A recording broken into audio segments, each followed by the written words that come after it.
सुप्रभात। मेरा नाम रुचि है। मैं कक्षा 7वीं से हूँ। आज मैं आप सभी के सामने एक छोटी सी कहानी लेकर उपस्थित हूँ, जिसका शीर्षक है बुद्धि ही सच्चा धन है। बहुत समय पहले की बात है। एक गांव में एक गरीब किसान रहता था, जिसके पास ना तो बड़ी जमीन थी, ना ही कोई बड़ा साधन।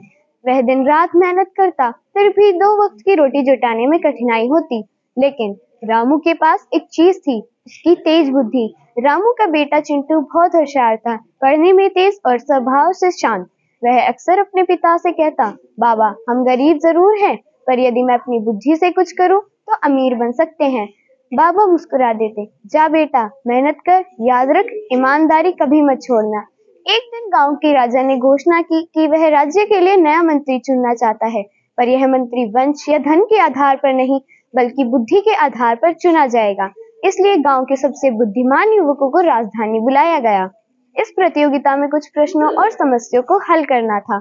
इस प्रतियोगिता में चिंटू ने भी भाग लेने का निश्चय किया, लेकिन गांव के लोगों ने उसका खूब मजाक उड़ाया। एक गरीब किसान का बेटा राजा के दरबार में क्या ही करेगा। लेकिन रामू ने चिंटू को उत्साहित किया, जा बेटा, अपनी बुद्धि का मूल्य दिखा।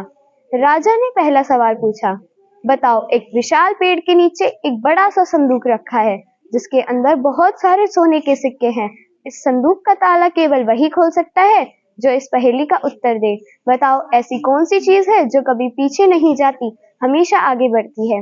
सभी प्रतिभागी सोच में पड़ गए, लेकिन चिंटू ने मुस्कुराकर जवाब दिया, समय। समय हमेशा आगे बढ़ता है, लेकिन कभी पीछे नहीं जाता। राजा चिंटू से प्रभावित हुए।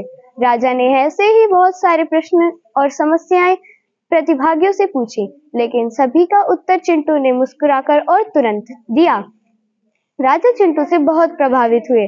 उन्होंने उसे अपने पास बुलाया और कहा, बेटा, तुम गरीब किसान के बेटे जरूर हो, पर तूने यह सिद्ध कर दिया कि तुम्हारे भीतर सच्चा धन है, बुद्धि।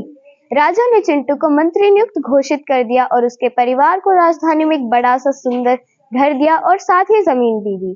जो लोग कभी चिंटू का मजाक उड़ाया करते थे, अब उसकी प्रशंसा करने लगे। रामू ने अपने बेटे को गर्व से देखा और कहा, बेटा, तूने यह सिद्ध कर दिया कि भले ही इंसान के पास धन ना हो, पर यदि बुद्धि है तो वह हर परिस्थिति को समझ सकता है। धन सीमित होता है, जबकि बुद्धि असीम है। धन अगर खो जाए तो वापस पाया जा सकता है, पर यदि इंसान बुद्धिमान है तो वह हर समस्या को हल कर कर अपना जीवन सफल कर सकता है। यही कारण है कि बुद्धि सच्चा और स्थायी धन है। धन्यवाद।